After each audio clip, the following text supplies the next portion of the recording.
Print servers in federal environments create risk and unnecessary complexity. Every new printer, location, or policy adds strain to infrastructure that was never built for today's demands.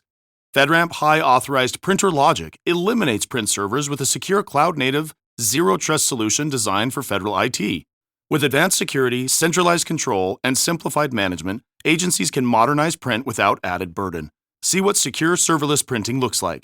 Visit Vasion.com to learn more. Federal Drive is presented by GEHA, Government Employees Health Association, proudly providing health and dental benefits to federal employees and their families. Visit GEHA.com. The VA says people remain responsible for decisions affecting veterans' benefits and health care, even as artificial intelligence becomes more common behind the scenes. But for veterans, trust depends on understanding how decisions are made and who answers when something goes wrong.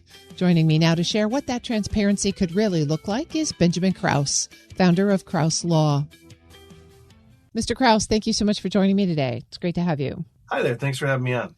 We have seen recent reporting, and we've certainly talked to officials at the Department of Veterans Affairs who confirm that the VA is expanding its use of AI and AI-adjacent systems across its operations, both on the benefits side and on the healthcare providing side. You've expressed some concerns around things that veterans should understand as that moves forward. What are the concerns at the top of your list?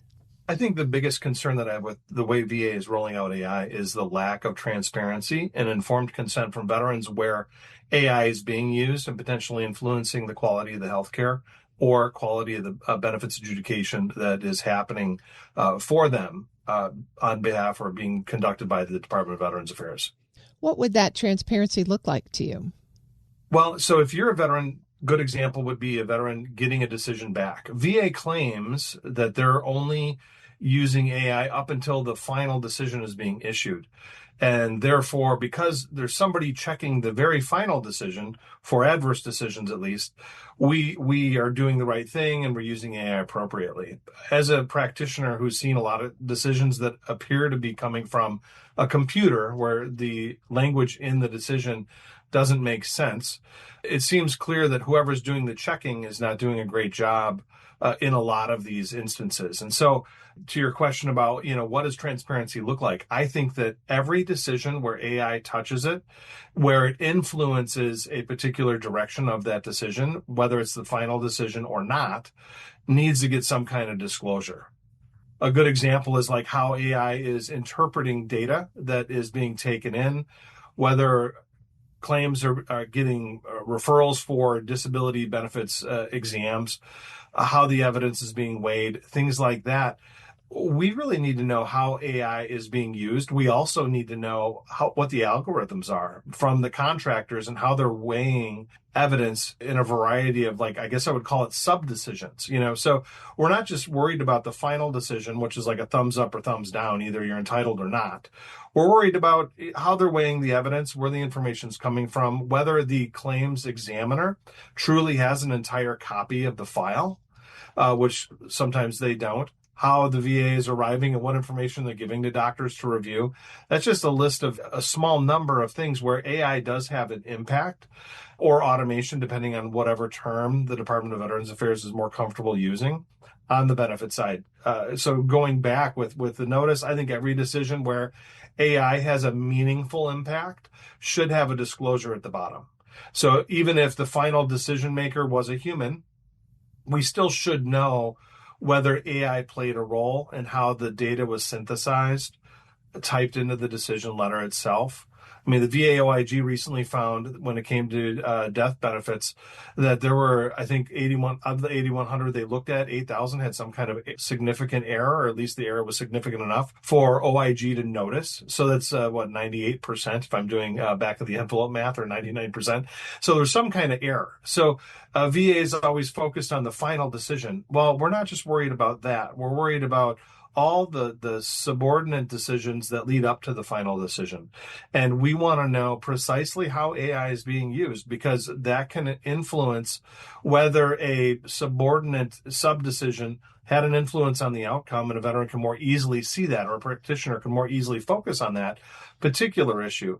So that's, one example, full disclosure, where AI is being used, or automation. And going a step back, we kind of want to know what VA considers artificial intelligence to be versus automation. It's a term that if you were to look at, for example, VAOIG and the different reports that they're looking at, where it does appear that they're talking about artificial intelligence when they're using the term automation anyway, the VAOIG has not yet issued, to my knowledge, a substantive decision using the term artificial intelligence as it relates to Veteran Benefits Administration. So to my knowledge, it hasn't really been expressly addressed. They're always talking about automation, and if you dig through the records or you dig through the contracts, you eventually get to the bottom of what's called a privacy impact assessment or something like that. And then you realize, like, oh, they're talking about robotic automation process or something like that, right? And oh, that's AI. Okay, well, let's be forthcoming with that information, because people want to know where the machine maybe is having more input than simply just spell check. And I think veterans should be entitled to that information. The Department of Veterans Affairs on the veteran benefits side is required to provide substantive notice to Congress when they're using artificial intelligence and how. And I don't think that they've been really living up to their end of the bargain when it comes to full disclosure.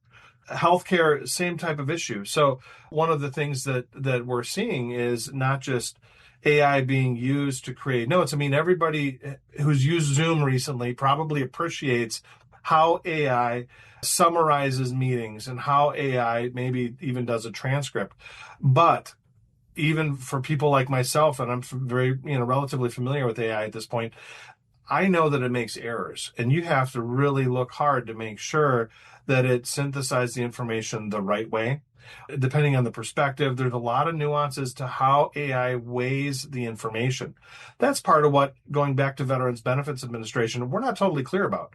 How is Veteran Benefits Administration weighting the data? And we know that that's kind of the secret sauce when it comes to ChatGPT, Claude, Grok, some of these other tools that are not open source. We don't know exactly how they're weighing the assessment of data. It's kind of a trade secret, right? Or at least secret enough to where they can come after you if you get that data because it's private or confidential. And so when it comes to Veteran Health Administration, where you're dealing with healthcare and decision-making that can lead to life or death, I think veterans also should be aware of the extent to which AI is being relied on for note-taking, for potential healthcare decision-making, and getting like true transparency in how these tools are being rolled out, especially with generative AI, and when they put that data into a veteran's record. A lot of people don't realize that when it comes to OIG, or rather when it comes to VHA and the health information, that information can also affect your benefits on the other side of the house, depending on how it's written. And so it's not just healthcare about a cold sore or something like that, or some very serious condition like a colonoscopy where they detect cancer. Like any of these types of medical records or notes can be used for a formal federal benefits adjudication on the other side of the house. So the VA really has kind of a double duty to make sure that the data they're putting into the record is accurate, and they need to be transparent with exactly how they're doing it with these different generative AI models. Benjamin Krause is the founder of Krause Law. So, Mr. Krause, you've expressed a number of concerns there and a set of examples about where it could be to the veterans, perhaps detriment if AI actually makes a mistake. But let's take a step back and maybe assume that VA does go the path that you've suggested, and a veteran's notification does have disclosure that AI was used and the algorithm is clear. If VA gets it right, what are the benefits to veterans here? Well, so if VA gets it right, it's going to cut down on human cost in their personnel. So that's one of probably the bigger moves. So if artificial intelligence is suddenly accurate and 100% accurate, and we can 100% trust it, then it's going to reduce the number of jobs that the VA has or requires within its existing workforce. I think that's kind of the first thing. And so what that also means is AFGE, one of the largest union shops in the federal, or involved with the federal government, that they're going to be probably losing headcount. So that's kind of a tertiary effect of this, right? So if AI does replace jobs, which is the promise, we're still not totally sure if that's going to happen, then it will reduce the headcount, which in theory would reduce the cost of personnel compared to the benefit outcome for veterans. So it may reduce the overall burden on the taxpayer of VA. It may also result in quicker decision-making in claims adjudications. Once it interprets information and that's accurate, in theory, it's going to reduce the amount of time that a veteran has to wait for benefits. And again, in theory, I'm going to put that in air quotes here. In theory, it's going to help potentially also speed up the backlog for claims adjudications at the Board of Veterans Appeals. So that may also be a benefit. In the healthcare arena, it allows for potentially more comprehensive note-taking. And I think in that instance, though, we still want to make sure with veterans that they're granting informed consent to being recorded in this way. One thing that VA very frequently forgets is that veterans are humans and that veterans are Americans and that veterans are patients. And there are certain rights that Americans have and patients have to being recorded by a different party that's not party to the communication. So like in California, it might be illegal. Because California has certain recording laws. Maybe states like Illinois. There are quite a few states that have recording laws. And so when it comes to healthcare, VA really does have a duty to inform the veteran, hey, you're probably being recorded. This is going to be going into your medical file. That also may result in eradicating the patient-doctor confidentiality relationship that does exist because it's being recorded.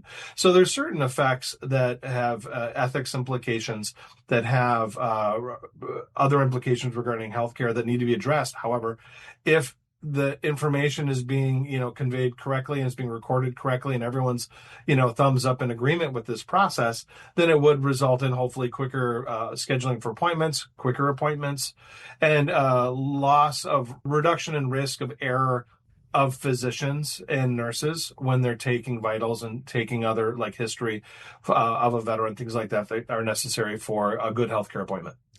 It doesn't seem like just yelling stop is going to slow down the VA's deployment of artificial intelligence. They're moving forward on a number of fronts. What would you most want them to do to engage the stakeholder population to build trust in their deployment of AI as they move forward? The biggest way to earn trust is transparency when it comes to the federal government. Understanding clearly how these systems and tools are being used, using the correct terms so that Congress and the American public understand how it's affecting them potentially. Also, what the potential ramifications may be. I saw in March there was a congressional hearing where people were concerned that government contractors and other actors may be taking this data that's being gleaned from these databases as well as potentially AI and used for nefarious purposes. So making sure the Department of Veterans Affairs is taking appropriate steps to prevent extraction of vital veteran data like PII and whatnot in the marketplace, making sure VA is doing the right thing to protect vets and not being not transparent. And so the lack of transparency, I think, is the biggest key to VA overcoming the lack of trust that's been built up over really the past few decades. Again, Ben Krause is the founder of Krause Law. Really appreciate you joining me today to provide sort of the flip side perspective on how VA is moving out on its AI front. Thanks for joining me.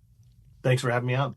We'll post this interview at federalnewsnetwork.com/Federal Drive. Subscribe to the Federal Drive wherever you get your podcasts.